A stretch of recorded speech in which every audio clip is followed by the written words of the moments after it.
Hello and welcome to this news break from Monash University's Journalism School. I'm Barry Lai. And I'm Caitlin Rodriguez. Fire authorities are warning this year's bushfire season could be as severe as the conditions experienced on Black Saturday. A lack of rain at the end of winter has created tinder-dry conditions. Emergency crews are warning residents to take extra precautions. With water storages low and dry conditions across the southeast, fire authorities are encouraging people to start planning earlier for the coming summer and ensure all measures are taken to prevent any fire hazards. So the early indications are that we're going to have an extended fire season that's going to come into effect very soon. Ensuring gutters are clean and yard is clear of any dry fuels is imperative in the outer leafy suburbs. However, fire authorities state that the most important preparation is discussing a fire plan with your loved ones. We've cleaned the gutters, all the hoses are plugged in and taps ready to go. Got 3 water tanks full. Have been scared into knowing that you've got to have some kind of plan or you just kind of panic and lose everything. Houses, stuff, anything that you have on your property can be replaced, but human lives can't. And so my belief is to leave and to leave early. June was a particularly dry for the southeast, with record low rainfall for Victoria and the second driest on record nationally. This season is looking like it is going to be another season probably reminiscent of 2009 Black Saturday season. The earlier the better. Whatever decision you make, stick with it and do that.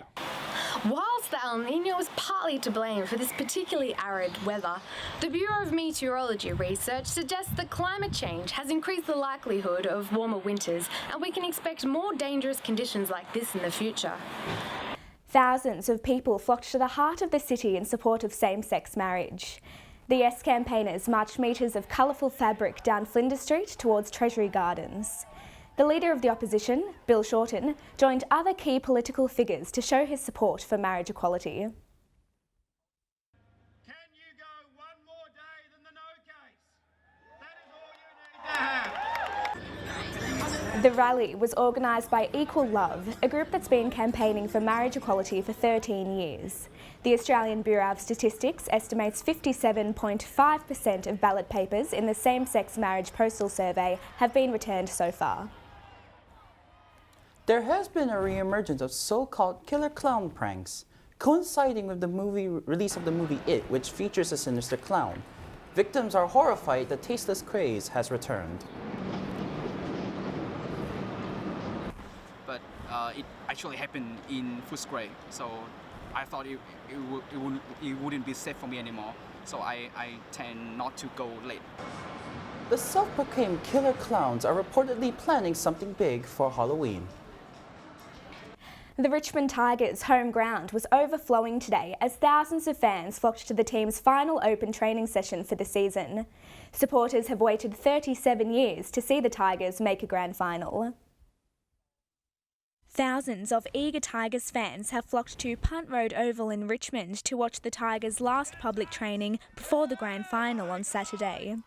The Oval was locked out after it reached capacity shortly after opening.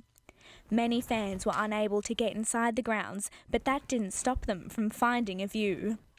The lucky fans who did make it inside made their presence known.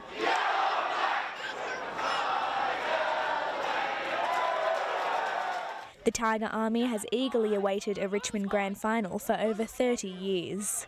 For those of us that are old as I am, we can remember when Richmond was a powerhouse back in the 70s, but all the younger people here, they would never have seen a Richmond premiership. We really believe it's going to happen tomorrow. It's been a long time coming. The open training proved to be a great family day out. The Tiger Army have true fans old and young. You love them. Richmond supporters have proven to be some of the most loyal and passionate followers of the AFL. A walk through Richmond and you'll find many supporters showing their support for the team. The suburb is buzzing with excitement. Many houses and cafes have been decorated in yellow and black. There is even a painted mural in Dustin Martin's honour. The Tigers will go head-to-head with Adelaide on Saturday, competing for their first grand final win in 37 years. Caitlin Rodriguez, Monash News. New research into mental health and smartphone apps has found they can be useful in treating depression. Experts say while apps can help reduce symptoms, they shouldn't replace face-to-face treatment. Be recommending that kind of course of action for somebody who's just dealing with the normal pressures and stresses of day-to-day life. Researchers found apps were most effective in people with mild to moderate depression. More research is needed on the benefits for those with serious mental illnesses. Recreational fishermen are gearing up for the first snapper season since the Victorian government controversially ended commercial netting in Port Phillip Bay. Snapper season runs every year from October until December and is worth more than $7 billion to the state economy.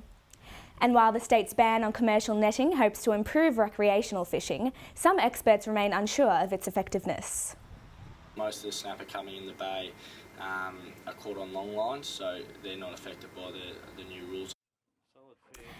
Thousands of fishermen are hoping to land a big red this season. And that's the latest from Monash News. Goodbye. Goodbye.